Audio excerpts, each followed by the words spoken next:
Hello everyone, welcome back to your online class. This is your political science class for BA second year.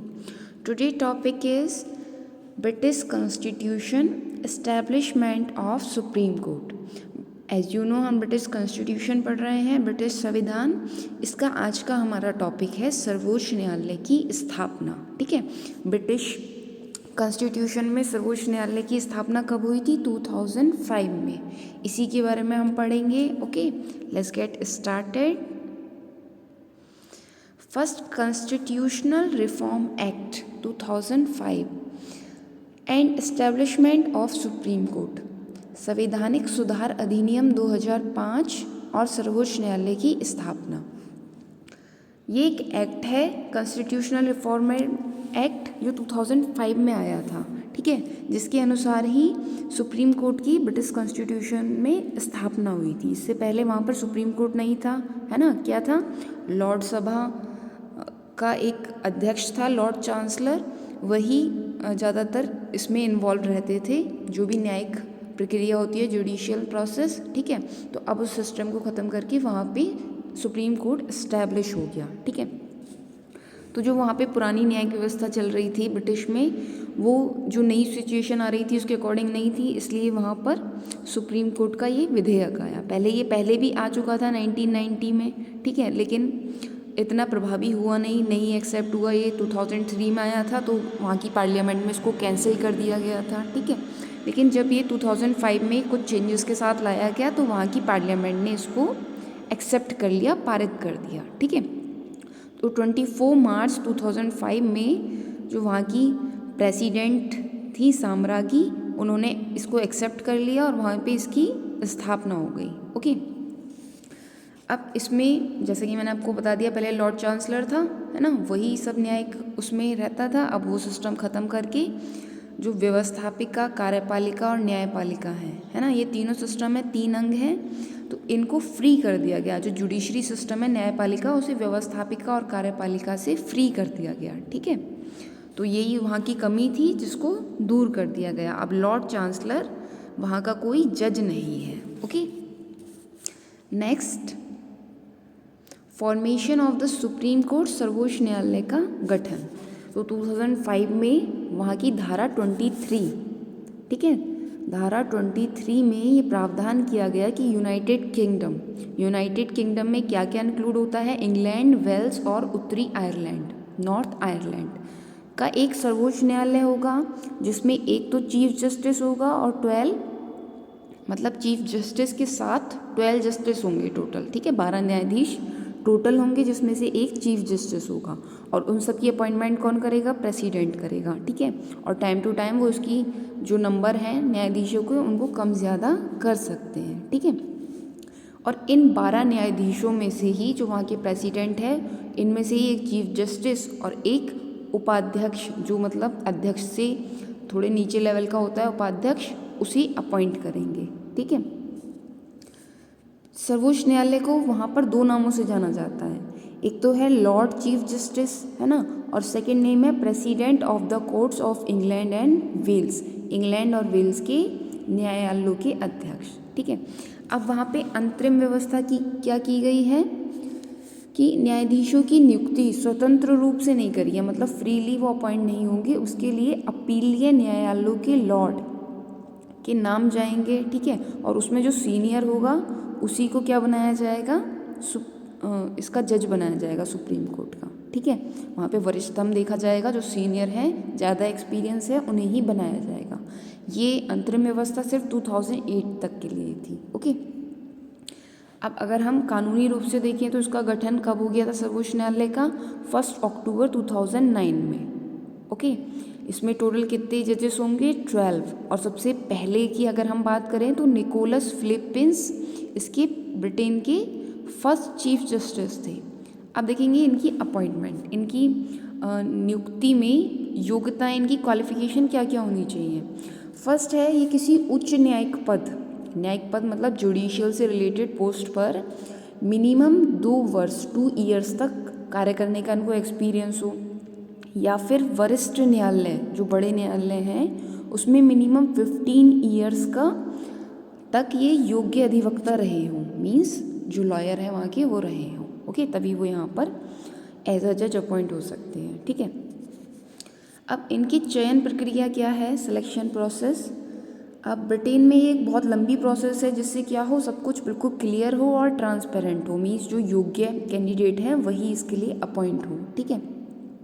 इसके लिए क्या होता है, Lord chancellor प्रधानमंत्री को से अनुरोध करता है कि इन लोगों को सुप्रीम कोर्ट का जज बना दिया जाए, ठीक है। और जो प्राइम मिनिस्टर हैं वो प्रेसिडेंट से सिफारिश करते हैं और फिर प्रेसिडेंट उनको जज बनाते हैं, ठीक है। लेकिन जो लॉर्ड चांसलर है वो भी किसी से परमिशन लेते हैं, वो है चयन आयोग, सिलेक्शन कमीशन। सिलेक्शन कमीशन में कौन कौन होता है, सुप्रीम कोर्ट का अध्यक्ष, सुप्रीम कोर्ट का उपाध्यक्ष और जो निम्न आयोग हैं उनसे छोटे आयोग, उनमें से प्रत्येक का एक मेंबर जिसे लॉर्ड चांसलर अपॉइंट करता है, ठीक है। अब इसके बाद क्या होता है, जो ये सिलेक्शन कमीशन है जब इसका गठन हो जाता है, मतलब ये फॉर्म हो जाता है, तो ये कुछ व्यक्तियों के नाम लॉर्ड चांसलर के पास भेजता है, ठीक है।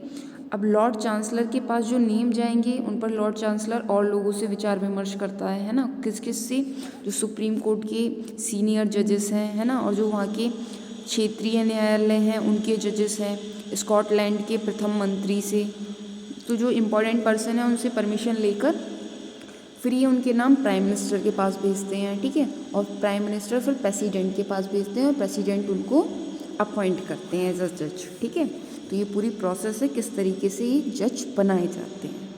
और इसके लिए इन्होंने कार्यकारी न्यायाधीश की व्यवस्था की गई है, मतलब अगर कोई जज लीव पर है तो उसकी जगह या फिर वर्कलोड ज़्यादा है तो किसी और को अपॉइंट कर लेते हैं एज अ जज, तो उसे कार्यकारी न्यायाधीश कहा जाता है, जो टेम्पररी होते हैं, ठीक है। इनके लिए भी इम्पॉर्टेंट है ये जो क्षेत्रीय न्यायालय होते हैं वहाँ के लोकल कोर्ट, उसमें वरिष्ठ न्यायाधीश हो या फिर न्यायाधीशों के पूरक पैनल में उसका नाम हो, तभी वो टेम्पररी जज बन सकते हैं, ठीक है। अब यहाँ पे जजेस का टेन्योर क्या है, कार्यकाल, तो 70 ईयर्स, 70 साल तक ये अपने काम को कर सकते हैं। अगर ये पहले छोड़ना चाहें उस काम को तो रिज़ाइन कर सकते हैं, ठीक है। और इन्हें अपना रेजिग्नेशन लेटर लॉर्ड चांसलर को रिटन में देना होता है, ठीक है। अब इनको हटाया कैसे जा सकता है, अगर ये मिसबिहेवियर करते हैं, ठीक है, तो जो पार्लियामेंट के 2 हाउसेज हैं अगर ये वो प्रस्ताव पारित कर दें कि इनको हटा दिया जाए, है ना, तो इनको हटाया जा सकता है। अब है इनकी सैलरी एंड अलाउंसेस, इनको क्या सैलरी मिलती है, तो इनको जो सैलरी है वो कौन देता है, वो लॉर्ड चांसलर द्वारा ट्रेजरी की सहमति के बाद ही दी जाती है। और इनकी जो सैलरी है वो कहाँ से मिलती है, यूनाइटेड किंगडम की संचित निधि से, मतलब वहाँ पे जो फंड होता है यूनाइटेड किंगडम का उसमें से दी जाती है।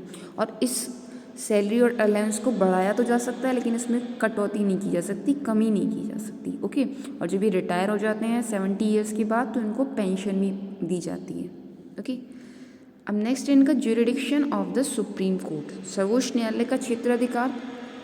इनका जो क्षेत्राधिकार है वो बहुत व्यापक है, बहुत बड़ा है, बहुत ज़्यादा है, ठीक है, क्योंकि ये सबसे टॉप लेवल का कोर्ट है ना, सबसे ज़्यादा ऊंचा है, तो ये सभी जितने भी टॉपिक हैं, जितने भी विधियां हैं, सब पर अपील सुन सकता है ना, चाहे वो सिविल कोर्ट हो या क्रिमिनल कोर्ट हो। सबसे लास्ट जो फाइनल डिसीजन होता है वो सुप्रीम कोर्ट का होता है, ठीक है। तो इसके अंडर जितने भी कोर्ट्स हैं वो सब इसके अंडर आते हैं और ये उन पे किसी के भी बारे में अपील सुन सकता है, उनसे कभी भी कोई भी इन्फॉर्मेशन ले सकता है, ठीक है। ये कोर्ट ऑफ रिकॉर्ड है, अभिलेख न्यायालय है, मीन्स जो सुप्रीम कोर्ट में फैसले लिए जाते हैं, डिसीजन होते हैं, वो जो इससे छोटे कोर्ट हैं उनमें किसकी तरह प्रस्तुत होते हैं, सबूत की तरह, मीन्स वो प्रूफ होते हैं कि जो इससे नीचे वाले कोर्ट हैं वो इनके बेस पर अपने फैसले देगा, ओके। और इनके फैसलों को कहीं पर भी अनएक्सेप्टेड नहीं किया जा सकता, ये सब पर वैलिड माने जाते हैं, ओके। अब नेक्स्ट है इनको जो अन्य नाम से जाना जाता है इंग्लैंड और वेल्स के न्यायालयों का अध्यक्ष, ठीक है, उससे भी इनकी पावर बढ़ जाती है। ये इनके अधीन जितने भी न्यायालय हैं, ठीक है, उसमें ये कोई भी कार्रवाई कर सकते हैं, उनके काम की जांच कर सकते हैं, ठीक है। और वहाँ पे जो न्यायिक पदाधिकारी होते हैं, जुडिशियल ऑफिस होल्डर्स, उनकी भी अपॉइंटमेंट यही कर सकते हैं, ठीक है। अब जुडिशियल प्रोसीडिंग, इनकी न्यायिक प्रक्रिया कैसे होती है, सर्वोच्च न्यायालय में किसी मामले की सुनवाई तभी होगी जबकि सुनवाई के लिए बेंच, इसी को पीठ भी कहते हैं, बेंच या पीठ का गठन किया गया हो। ठीक है, मतलब अगर बेंच या फिर पीठ को फॉर्म करा जाएगा और वो भी बताया जाएगा भी आगे किस तरीके से, तभी ये लोग सुनवाई करेंगे किसी मैटर में, अदरवाइज नहीं करेंगे। फर्स्ट वन है बेंच में जो जजेस हैं उनकी संख्या विषम संख्या होनी चाहिए, मीन्स ऑड नंबर में होनी चाहिए, जैसे 3, 5 या 7। ओके, और बेंच में कम से कम 3 जजेस होने चाहिए, मिनिमम 3 जज होने चाहिए, 3 से कम नहीं होने चाहिए। थर्ड, उसमें से जो हाफ मेंबर हैं वो परमानेंट होने चाहिए, स्थायी। ओके, अगर ये तीनों चीज़ में से नहीं है तो जो सुप्रीम कोर्ट है वो नहीं सुनेगा। ओके, किसी भी केस पर सुनवाई नहीं करेगा। इनका जो स्टाफ और कार्यालय होता है, ऑफिस होता है, वो अलग होता है ना, अपना होता है। और जो लॉर्ड चांसलर है वो सर्वोच्च न्यायालय के अध्यक्ष से परामर्श के पश्चात एक मुख्य कार्यपालक की अपॉइंटमेंट करता है। ठीक है, लॉर्ड चांसलर करेगा, लेकिन जो सुप्रीम कोर्ट है उसके चीफ जस्टिस की एडवाइस के बाद। ठीक है, जो क्या काम करेगा, स्टाफ की एवं कर्मचारियों को कंट्रोल करके रखेगा। ओके, नेक्स्ट है आपका जुडिशियल अपॉइंटमेंट एंड कंडक्ट ऑब्स्ट्रूमेन, न्यायिक नियुक्ति एवं आचरण ऑब्स्ट्रूमेन। अब ये क्या है, जब ये एक्ट आया था संवैधानिक सुधार अधिनियम 2005, इसमें क्या किया गया है, जो न्यायाधीश हैं, जो जजेस हैं, उनकी अपॉइंटमेंट और उनका बिहेवियर पर निगरानी रखने वाली ये एक संस्था है। ठीक है, एक इंस्टीट्यूशन है जिससे जो जजेस हैं सुप्रीम कोर्ट के, उनकी अपॉइंटमेंट और उनके बिहेवियर पर निगरानी रखी जाएगी, मतलब देखा जाएगा ये कुछ भी गलत ना करें, या फिर उनकी जो प्रोसेस है पूरी सिलेक्शन की उसमें कुछ कमी ना रह जाए। ठीक है, साम्राज्ञी लॉर्ड चांसलर द्वारा, मतलब जो वहाँ के प्रेसिडेंट हैं वो लॉर्ड चांसलर की आपस में कंसर्न करके ये लोग इसको अपॉइंट करते हैं ऑब्स्ट्रूमेन को। ठीक है, अब इनका काम क्या होता है, ये देखते हैं कि कहीं पर कुछ गड़बड़ी ना हो, जो सिलेक्शन प्रोसेस है जजेस की उसमें भी कोई प्रॉब्लम ना हो। ये ब्रिटेन में 3 अप्रैल 2006 से कार्य कर रही है। ठीक है, और इसमें जो लोग हैं वे कम से कम 5 साल तक या फिर 10 साल तक इस पोस्ट पर रह सकते हैं, है ना। 5 साल से अधिक और 10 साल से कम रह सकते हैं, इससे ज़्यादा नहीं रहेंगे। और अगर इन्हें इससे पहले अपना रिज़ाइन देना है तो ये प्रेसिडेंट को देंगे। ओके, तो ये था पूरा आपका सुप्रीम कोर्ट किस तरीके से बना है, 2005 से वहाँ पर इस्टेब्लिश्ड हुआ है, और ये बहुत इम्पॉर्टेंट है।